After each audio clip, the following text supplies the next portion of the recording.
السلام علیکم ورحمۃ اللہ وبرکاتہ۔ میں ہوں آپ کا فیسیلیٹیٹر، ایک نئی ویڈیو کے ساتھ حاضر ہوں۔ امید کرتا ہوں کہ آپ سب خیریت سے ہوں گے اور محفوظ بھی ہوں گے۔ آج میں بات کروں گا ڈی ہائیڈریشن پر، یعنی کہ پانی کی کمی۔ پانی کی کمی اس وقت ہوتی ہے جب آپ کے جسم میں ضرورت کے مطابق پانی نہیں ہوتا ہے۔ پانی کے بغیر آپ کا جسم ٹھیک سے کام نہیں کر سکتا۔ پانی کی کمی کافی مقدار میں سیال نہ پینے کی وجہ سے ہوتی ہے، یا اس سے زیادہ سیال ہونے سے ہوتی ہے جو آپ پیتے ہیں۔ پسینے، آنسو، الٹی، پیشاب یا اسہال کے ذریعے سیال ضائع ہو جاتا ہے۔ پانی کی کمی کی شدت کا انحصار کئی عوامل پر ہو سکتا ہے، جیسے آب و ہوا، جسمانی سرگرمی کی سطح اور خوراک۔ جسم میں پانی کی کمی کے ساتھ ساتھ کچھ نمکیات بھی خارج ہوتے ہیں۔ اسباب: پانی کی کمی کے بنیادی وجوہات میں کافی پانی نہ پینا، بہت زیادہ پانی ضائع ہونا، یا دونوں کا مجموعہ ہے۔ بعض اوقات کافی مقدار میں سیال پینا ممکن نہیں ہوتا کیونکہ ہم بہت مصروف ہوتے ہیں۔ پینے کے لیے سہولیات یا طاقت کی کمی ہوتی ہے، یا ایسے علاقے میں ہوتے ہیں جہاں پینے کا پانی نہ ہو۔ پانی کی کمی کی اضافی وجوہات میں شامل ہیں: اسہال: پانی کی کمی اور متعلقہ مواد کی سب سے عام وجہ ہے۔ بڑی انتھ کھانے کے مادے سے پانی جذب کرتی ہے اور اسہال اسے ہونے سے روکتا ہے۔ جسم بہت زیادہ پانی خارج کرتا ہے، جس سے پانی کی کمی ہوتی ہے۔ الٹی: سیال کی کمی کا باعث بنتی ہے اور پانی پینے سے اسے تبدیل کرنا مشکل ہو جاتا ہے۔ پسینہ آنا: جسم کو ٹھنڈا کرنے کا طریقہ کار کافی مقدار میں پانی خارج کرتا ہے۔ گرم اور مرطوب موسم اور بھرپور جسمانی سرگرمی پسینے سے پانی کی کمی کو مزید بڑھا سکتی ہے۔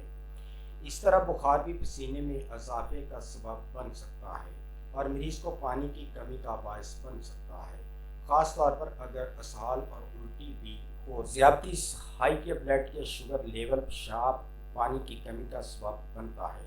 ذیابطیس کے مریضوں کے لیے موسم گرما کی گرمی سے نپٹنے کے لیے نکات: بار بار پیشاب آنا عام طور پر بے قابو ذیابطیس کی وجہ سے ہوتا ہے، لیکن یہ الکوہل اور دوائیوں جیسے کہ ڈیورٹکس، اینٹی ہسٹامائنز، بلڈ پریشر کی دوائیں اور اینٹی سائکلوٹکس کی وجہ سے بھی ہو سکتا ہے۔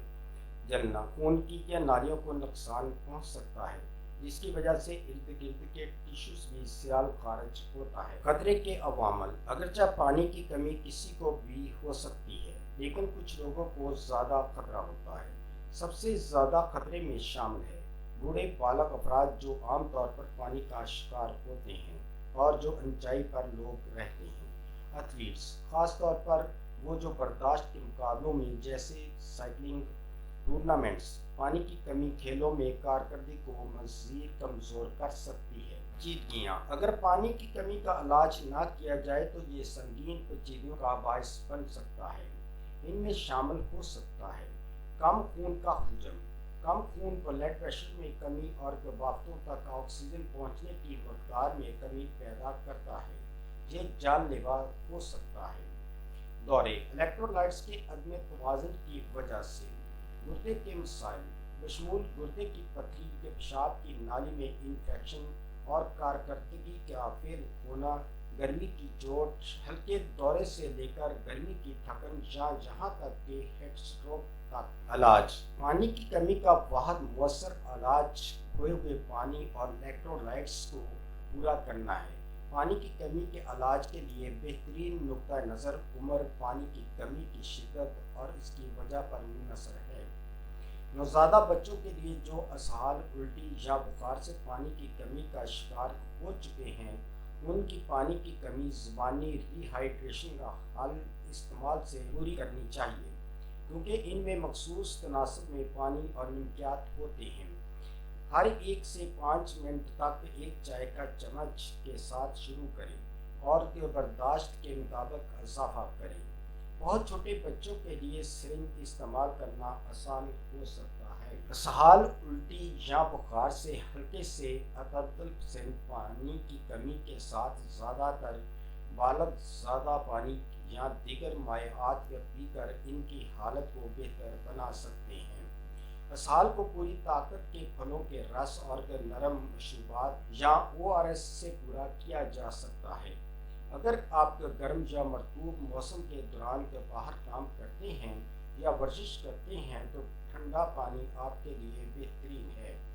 بچوں اور بڑوں کو جو شدید پانی کی کمی کا شکار ہیں ان کا علاج ایمبولینس میں یا ہسپتال کے ہنگامی کمرے میں پہنچنے والے ہنگامی اہلکاروں کے ذریعے کیا جا سکتا ہے۔ پانی کی شدید کمی کی صورت میں مندرجہ ذیل میڈیسن کا استعمال کیا جا سکتا ہے۔ انجیکشن 9% این سیلائنز IV کے 500 یا 1000 ml حسب ضرورت۔ انجیکشن کا RL کا IV فلوئڈز 500 یا 1000 ml حسب ضرورت۔ انجیکشن گریوینیٹ IV یا IM اگر مریض کو الٹی آ رہی ہو تو لگائیں۔ انجیکشن کا میکسالون کا IV یا IM اگر مریض کو الٹی آ رہی ہو تو لگائیں۔ انجیکشن سیفٹرائزون 500 mg IV اگر مریض کو دست یا بخار ہے۔ انجیکشن کا پروویس IV بخار کی صورت میں۔ انجیکشن کا فلیجل کا 100 ml دست اور لوز موشن کی صورت میں۔ اس ویڈیو کا مقصد صرف آپ کی صحت سے متعلقہ معلومات فراہم کرنا ہے۔ ہم نے یہ معلومات یقینی بنانے کی پوری کوشش کی ہے کہ معلومات درست، تازہ ترین اور سمجھنے میں آسان ہو۔ یاد رکھیں، ادویات کو استعمال کرنے سے پہلے اپنے مالک سے ضرور مشورہ کر لیں۔